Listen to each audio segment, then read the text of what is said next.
प्रभु यीशु मसीह के मधुर मुबारक नाम में आप सभी को जय मसीह की। I greet you in the most precious name of our lord and saviour Jesus Christ. ऐ दुनिया के लोगों, ऊंची आवाज करो, इबादत करो, उसकी इबादत करो। और वास्तव में ये मधुर बात है कि हम परमेश्वर की इबादत को करते हैं। आइए हम इस गीत के अंदर तालियों के साथ हम सब शामिल हों।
परमेश्वर की हम लोग सब इबादत को करते हैं क्योंकि परमेश्वर इस योग्य है कि हम उसकी इबादत को करें। He is worthy, He is Almighty God, and that's why we worship Him, because we have already received His power, we have already received His grace and mercy and His love abundantly in our lives.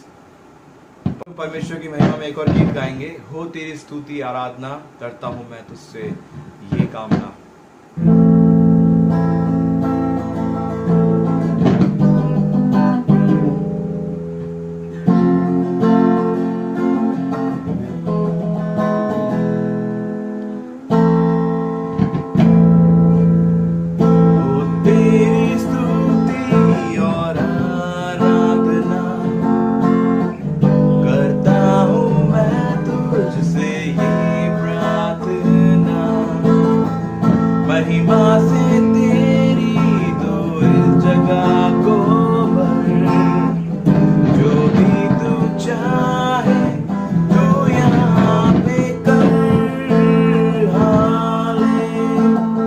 Hallelujah.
Greetings to you in the most precious name of our Lord and Savior Jesus Christ. And indeed, it's such a wonderful privilege that God has given us once again to have this fellowship and to know about God in this Bible study. And my friends, last Saturday we already had seen the topic which I had taken from the episode of Paul to Philippians chapter 4 and verse 8 and 9. And I entitled my Bible topic as honesty, ईमानदारी. और यहाँ पर जब हम देखते हैं ईमानदारी को पहले भाग के अंदर जब हमने देखा तो वहाँ क्या देखते हैं कि ईमानदारी जो है वो हमारे जीवन में कैसे काम करती है और ईमानदारी का बिब्लिकल मतलब क्या होता है. What is the significant biblical meaning of honesty in our life?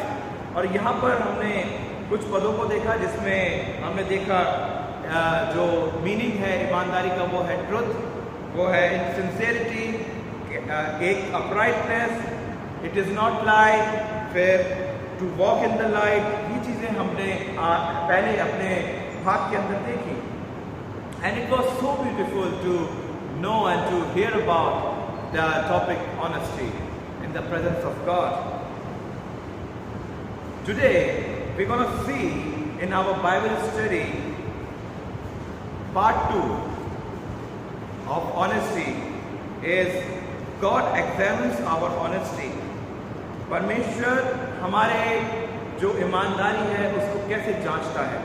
फिर हम देखेंगे कि the importance of honesty, honesty का मतलब क्या है, कि परमेश्वर कैसे जो महत्व रख देता है ऑनेस्टी को हमारे जीवन के अंदर.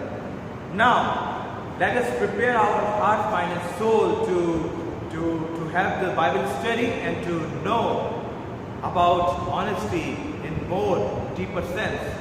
Let us look to God in prayer before we start.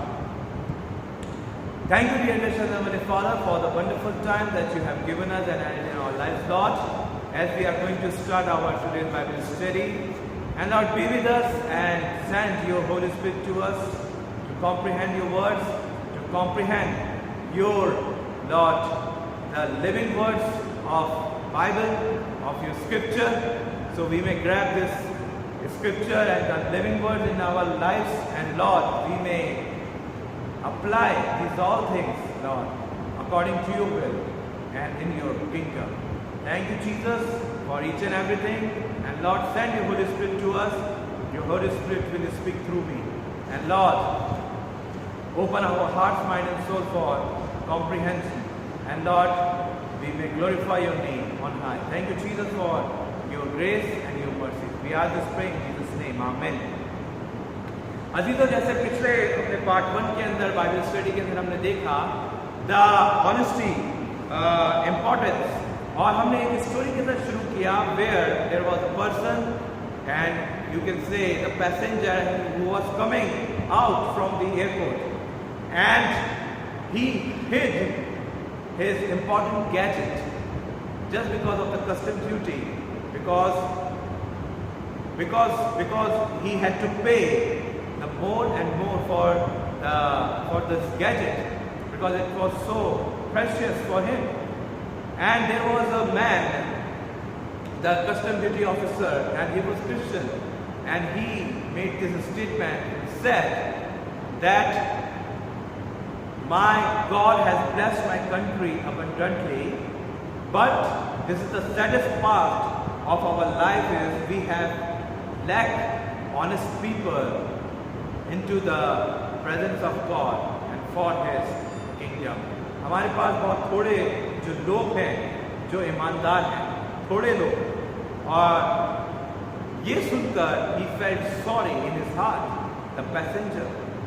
और वास्तव में हमारे जीवन में बहुत ऐसे लोग हैं अजीजों जो कहीं ना कहीं डिसऑनेस्ट होते हैं, कहीं ना कहीं ईमानदार नहीं होते, और वो परमेश्वर को क्रोध दिलाते हैं, परमेश्वर को डिस्प्लीज करते हैं.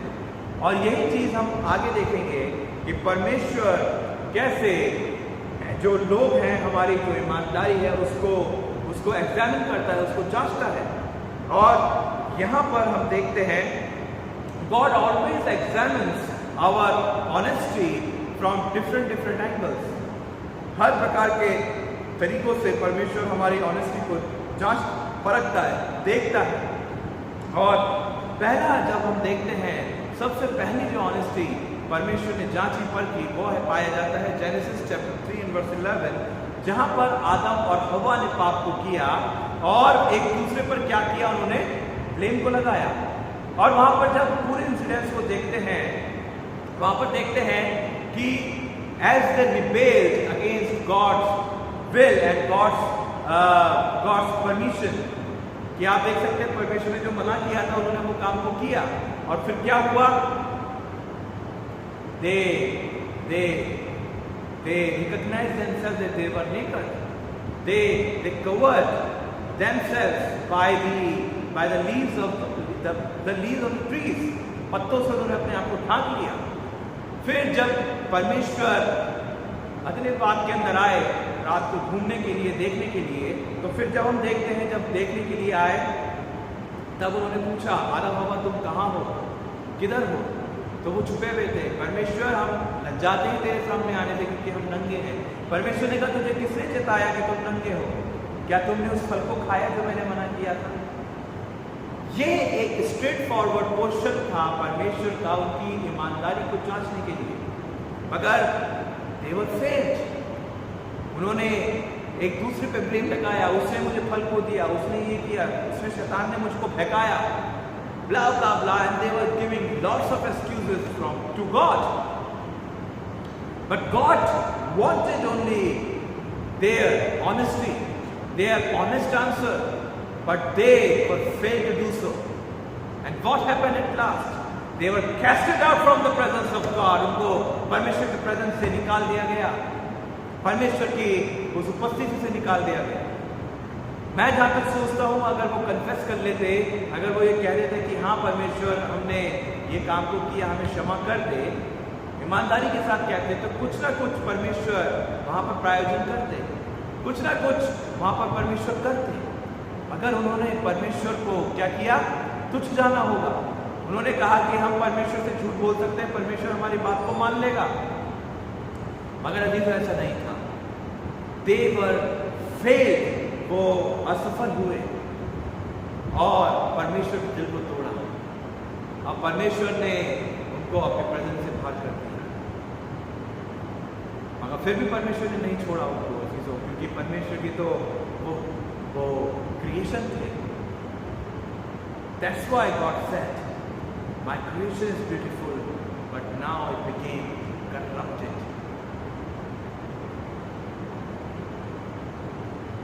दूसरा इंसिडेंट हम देखते हैं जेनेसिस चैप्टर 4 एंड वर्स 9 के अंदर, जहां पर केन ने हाबिल को मारा। When Cain murdered Abel and he digged him into the floor, into the ground, उसको दफना दिया उस जगह पर। और जब परमेश्वर ने पूछा तेरा भाई कहाँ है, and God wanted the honest answer from him also, the honest response from him also, but he was failed to do so. And the consequences, the remarkable consequences he faced, what did he face?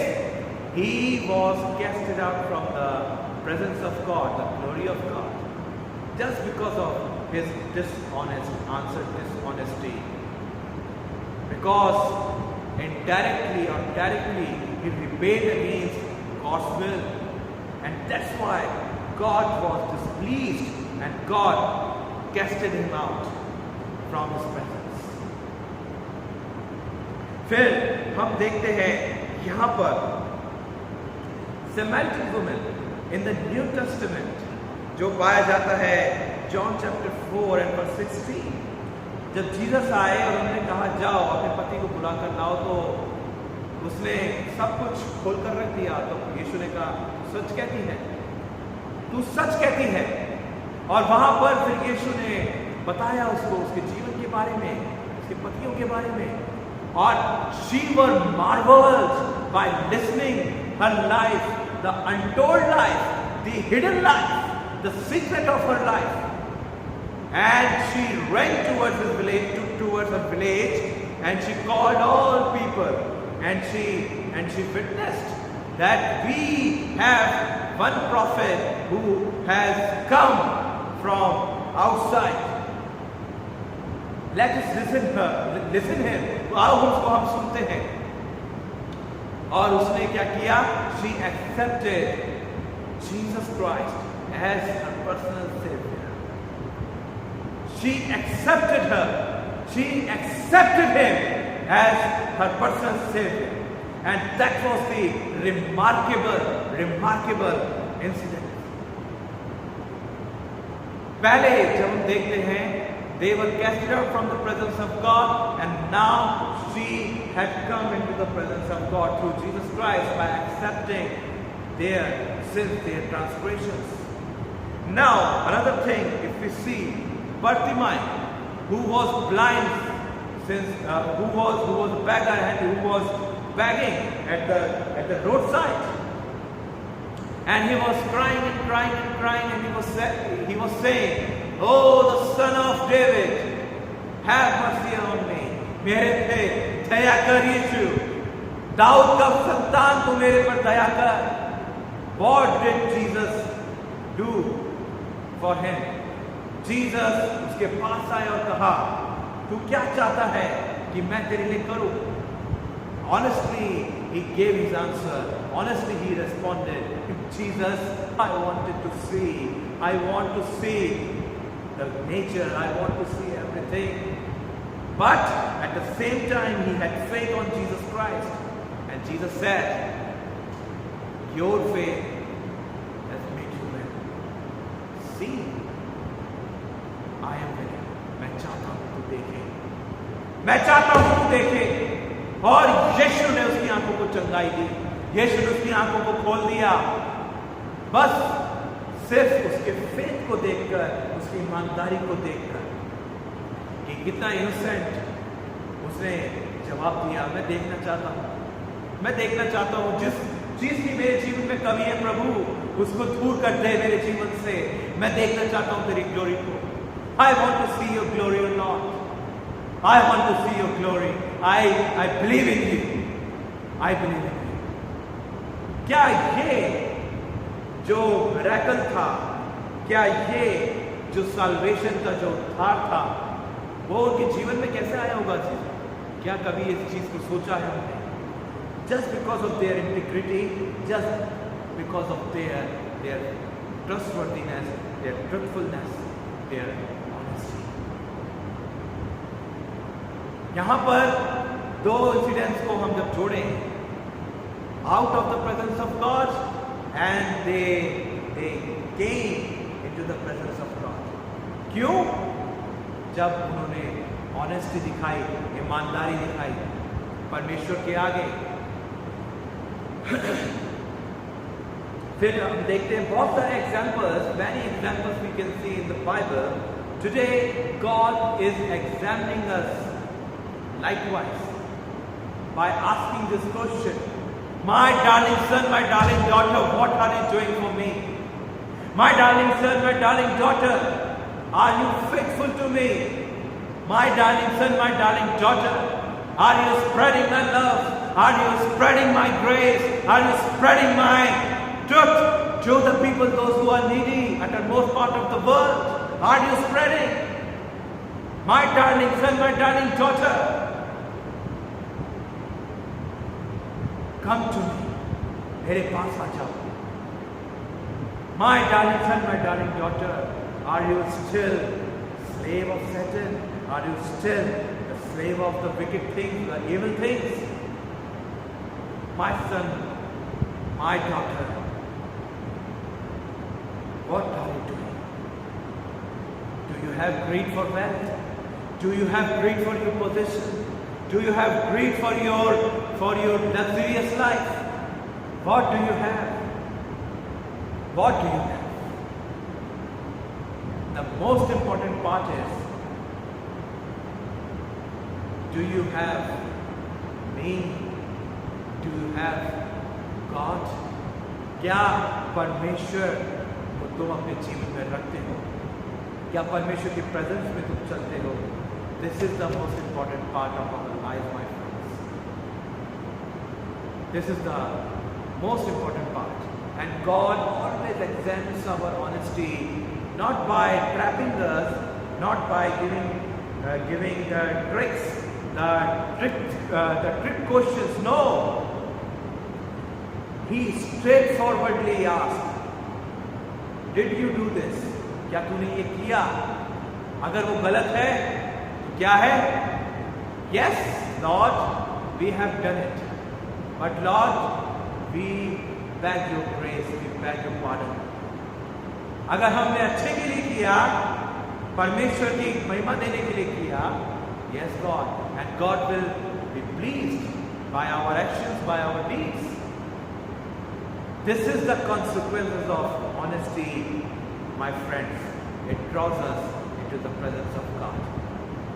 Fear, we must be ready to face these all trials, these all examinations which comes from God in our day-to-day life. All the time we need to confess, we need to be ready. We need to be ready.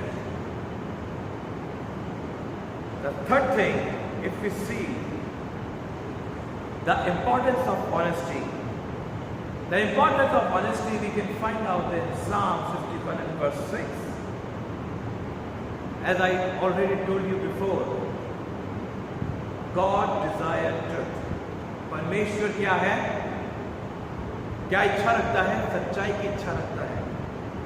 And this is the will of God for us. पहली importance है honesty की. This is the will of God. यह परमेश्वर की इच्छा है. परमेश्वर चाहता है कि हम सच्चाई को अपने जीवन में रखें. हम झूठ का सहारा लेना छोड़ दें. हम कॉम्प्रोमाइज करना छोड़ दें झूठ के साथ.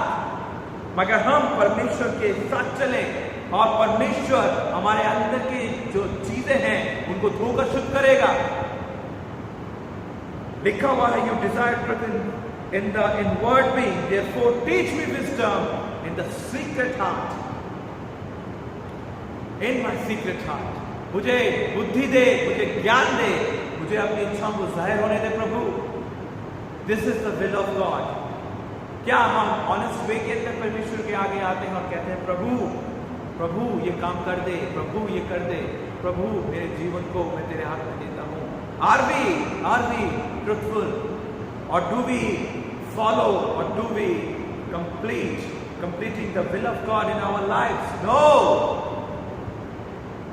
नहीं करते मेरे फ्रेंड्स, नहीं करते हम. कभी कभी ये हमारे जीवन में चलता है. कभी कभी हम लोग छोटी छोटी चीज़ों के साथ हम कॉम्प्रोमाइज़ करते हैं, झूठ बोलना शुरू करते हैं, और इतना हम ट्रैप में अपने खुद के वेव के अंदर फंस जाते हैं कि जिससे हम सोचते हम निकल नहीं सकते. उस वेव को, उस चीज़ को हमें तोड़ने की आवश्यकता है. We need to break the shackles of these all things, these all evil and wicked things, and we need to surrender ourselves to God. We need to surrender our lives to God in an honest way. The second thing, if we see the importance of honesty, is it draws us near to God. ये हमें परमेश्वर के समीप लेकर जाती है, जो पाया जाता है Hebrews chapter 10 and verse 22. आओ हम सच्चे मन से परमेश्वर के समीप आए. सच्चे मन से. मन क्या है? हमारे अंदर निवास करने वाला एक स्रोत है अजीजों, और उस मन से हमें परमेश्वर के सामने आना है.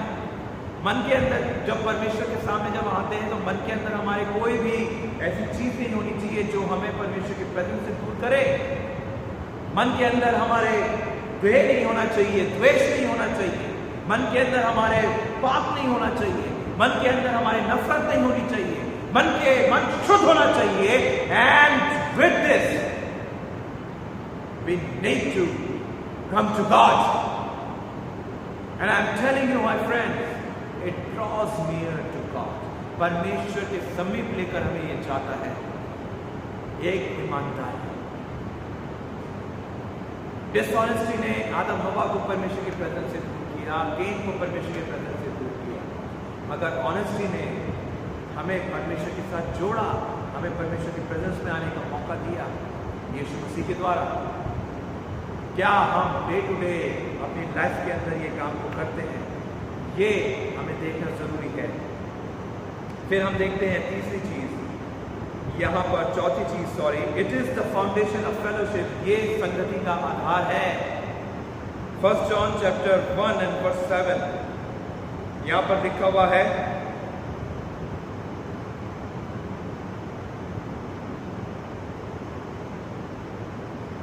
यदि हम आकाश में आगे बढ़ते हैं क्योंकि प्रकाश में आगे बढ़ते हैं क्योंकि प्रकाश में परमेश्वर है, तो हम विश्वासी के रूप में एक दूसरे के सहभागी हैं।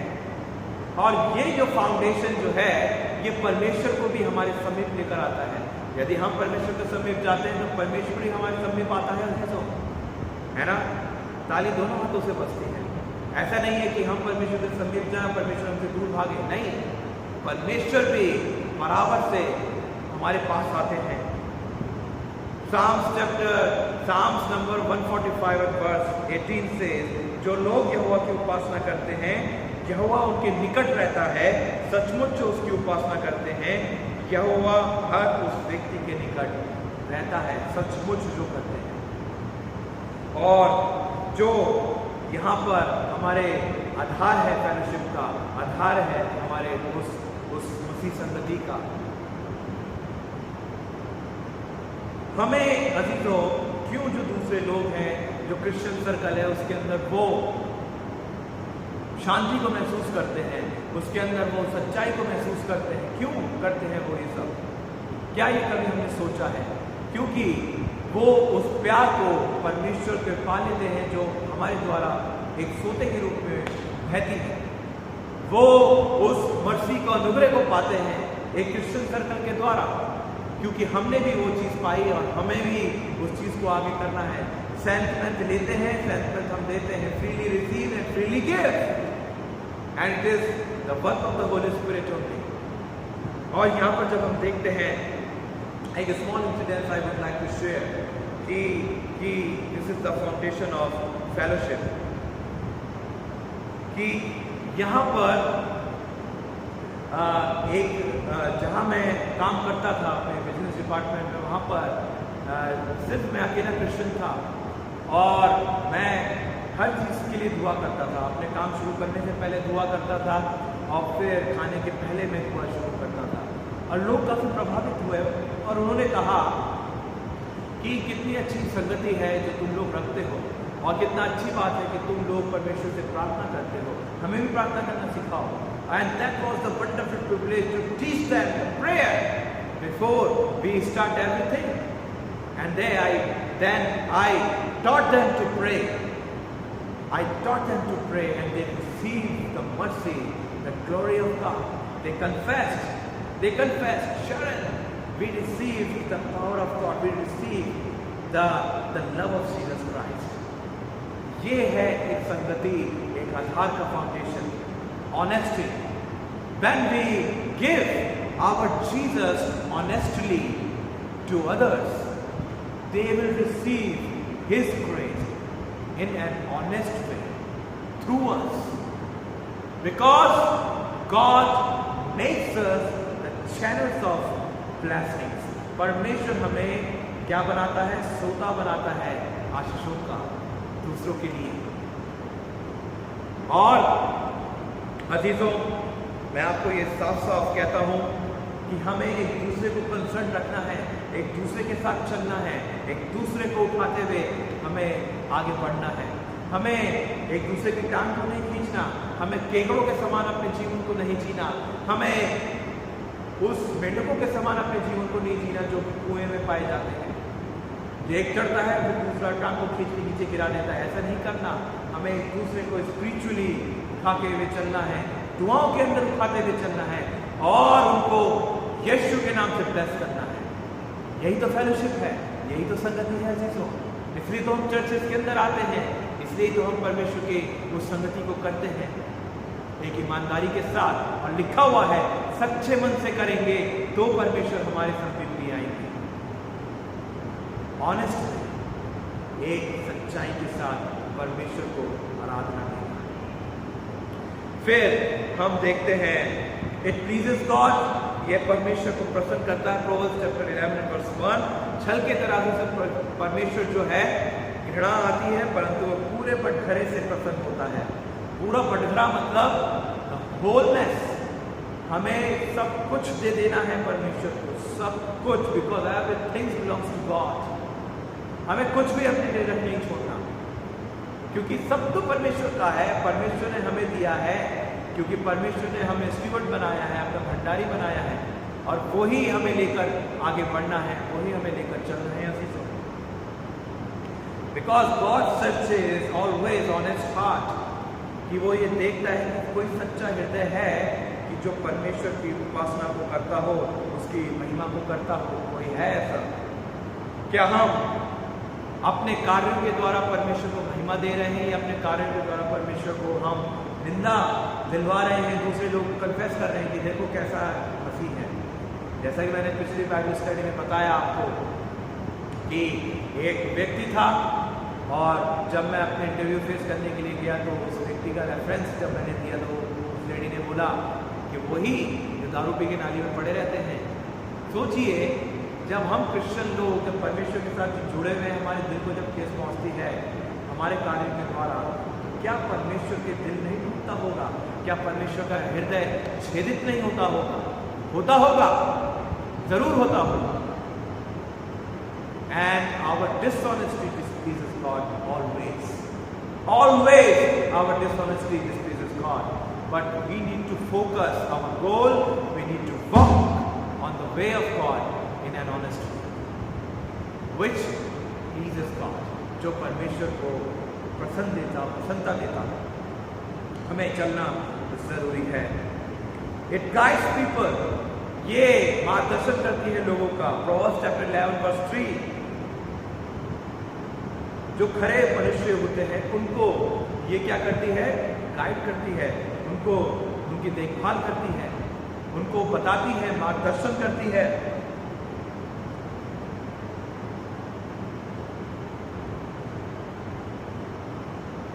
क्या हम अपने जीवन के द्वारा परमेश्वर की इच्छा को पूरी कर रहे हैं अजीजों?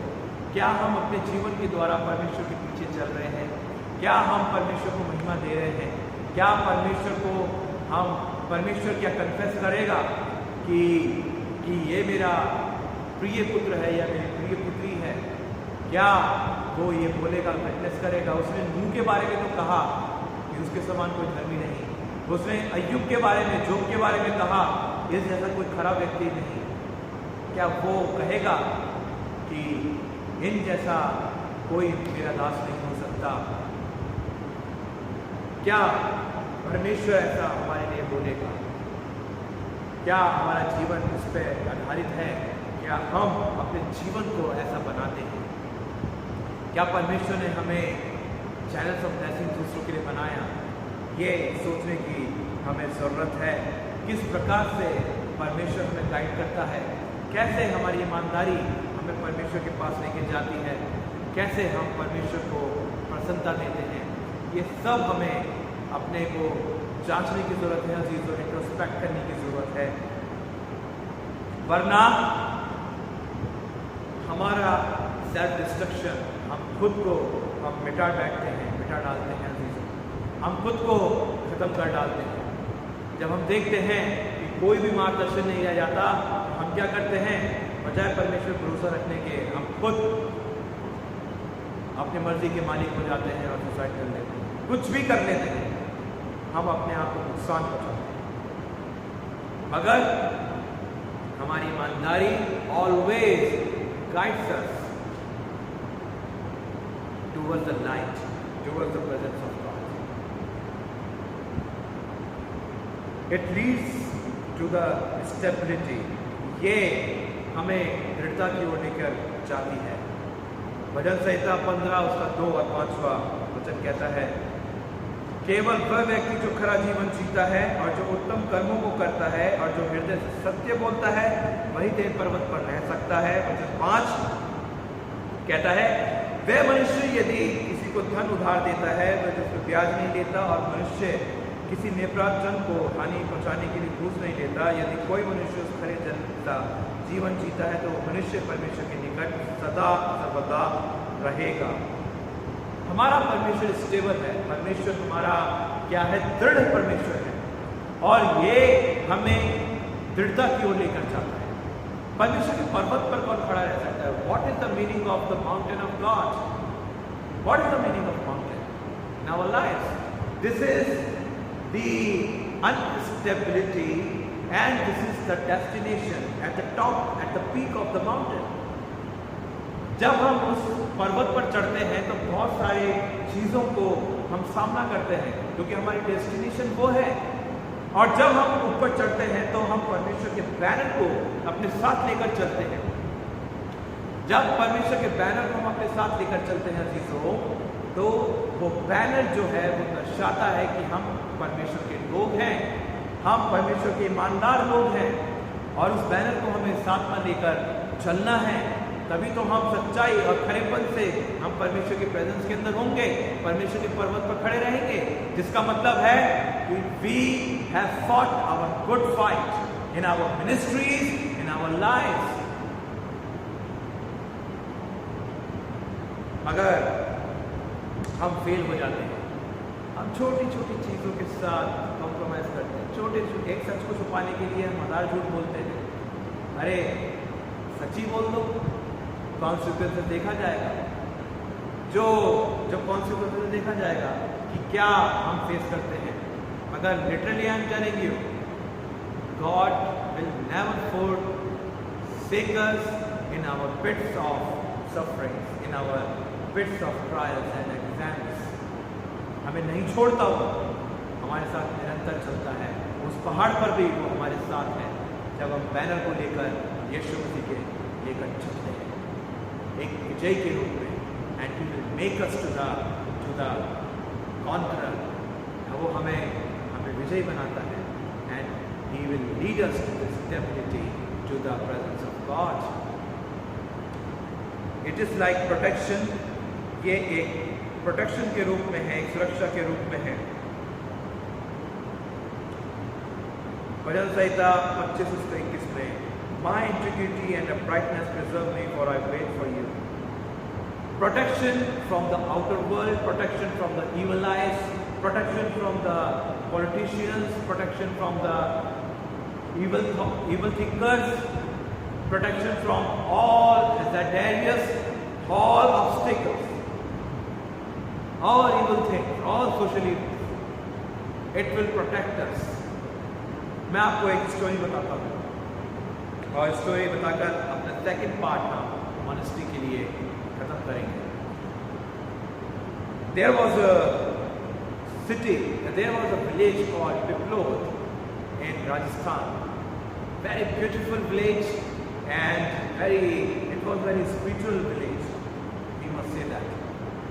And one day the Christian community, they were praying at night, and they had meeting over there। And they gathered in one place, and they conducted meeting, and they were spending their time in the glory of God, in the presence of God। And the persecutors, you know persecutors, those who are willing to persecute, those who are willing to destroy God's people, and they were surrounded, they covered the God's people। उन्होंने घेरा कर लिया उन लोगों के लिए, और उनको मारने के लिए उन्होंने कहा जैसे ही इनकी मीटिंग खत्म होगी हम इनको मारेंगे, और हम इनको सताएंगे, हम इनको परसिक्यूट करेंगे। उनके पास बड़े बड़े लाठियां थी, सब कुछ था। और जैसे ही उनकी मीटिंग खत्म हो रही थी, वो अपने अंतिम चरण पे थे, और वो मारने के आगे बढ़ रहे थे, और वो डर गए। क्यों डर गए? उन्होंने देखा कि उनके चारों तरफ सफेद कपड़ों में लोग खड़े हैं, और उनके हाथों में नंगी तलवारें हैं। उनके हाथों में नंगी तलवारें हैं, और वो बिल्कुल ऐसे खड़े हुए थे, और उनका ये कन्फेशन है। तब उन्होंने इस बात को जाना कि किस परमेश्वर की उपासना करते हैं, कि जो परमेश्वर को बचाता है। And they were willing to know about Jesus Christ. और उन्होंने जब कन्फेस किया इस चीज़ को, उन्होंने बताया, they started to come to the church, they started to spend their time in the presence of God, they started to have fellowship with the Christian people, with the godly people, and gradually they came to know Jesus. They surrendered their lives to God, they surrendered their life to Jesus Christ, they transfigured and they transformed by the power of the Holy Spirit. They accepted Jesus as their personal Savior. How almighty God, how transformer God that we have. उस परमेश्वर ने जीवन को बदल के रख दिया. And that's why our honest prayer, our honesty protects us by the covering of Jesus Christ, His angels. यीशु ने, परमेश्वर ने क्या किया? अपने दूतों को भेज दिया उनकी रक्षा के लिए, क्योंकि वो सच्चे मन से परमेश्वर की दुहाई को दे रहे थे, सच्चे मन से वो आराधना को कर रहे थे, सच्चे मन से वो परमेश्वर के प्रार्थना को कर रहे थे. मगर बात इतनी सी है, उनका मन सच्चा था. मगर आज जब हम उस गांव के अंदर जाते हैं, आज की जो जनरेशन है चीज़ों, पहले जो जनरेशन थी वो क्या होती थी? मालिक हुआ करती थी. मगर आज वो अपनी ही जगह पर क्या किया? अपने ही जगह पर वो गुलाम बने हुए हैं, अपने ही खेतों के अंदर वो मजदूरी कर रहे हैं. How drastic condition, pathetic condition they had just because of dishonesty, just because of rebellion against God, just because of they became slaves of Satan instead of God. Slaves of Satan का मतलब है कि वास्तव में एक गुलाम के रूप में जो शैतान है वो काम करता है, हमसे करवाता है. मगर परमेश्वर के स्लेव होने का मतलब है परमेश्वर ने हमें स्लेव कंसीडर नहीं किया. परमेश्वर ने अपने चरणों से उठाकर हमें अपने दिल के अंदर बसाया है, गले लगाया है. He embraced us, He kept us, He kept us in His heart. He never considered us as His slaves, but He considered us as His co-heirs through Jesus Christ. He protects us all the time.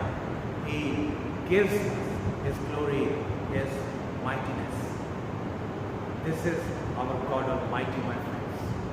This is our God Almighty. Always honest people, always they have the banner of God with them. जब भी जो ईमानदार लोग होते हैं वो परमेश्वर के बैनर को अपने हाथों में रखते हैं. This is the speciality of honest people, and this is the importance of honest people.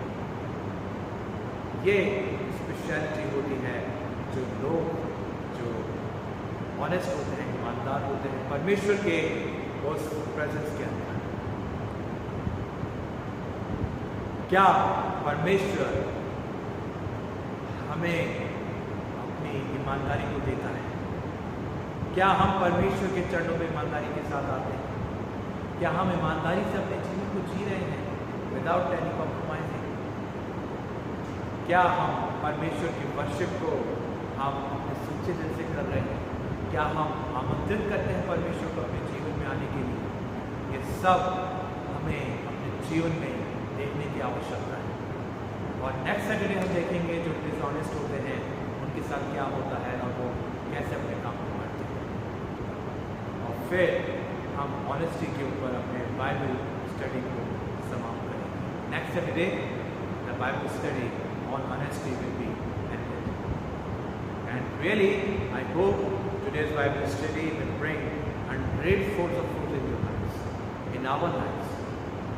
Accept Jesus, follow Him with uprightness, with truthfulness, with all surrender, with all dedication. And God will protect us from every harm, from every danger. May God bless us from today's Bible study. And God bless you abundantly. Let us pray. Thank you, dear gracious Heavenly Father, for such wonderful time that we have spent in your glory, in your presence, Lord. I may commit all the viewers, I may commit all the congregation members into your mighty hand. Be with them and Lord, protect them from every harm and from every danger. And Lord, we may bring hundredfolds of fruit in your kingdom, and we may glorify your name on high. And your will be done in our lives, and Lord, we may present you in a glorious way to the people, those who are needy, Lord, with an honest way. Thank you, Jesus, for each and everything. And once again, we ask your glory, we ask your forgiveness, we ask your presence in our lives. Thank you, God, for your love, for your mercy. We ask this pray in Jesus' most precious. Amen. May God bless you all abundantly. Keep safe, keep yourself safe, and stay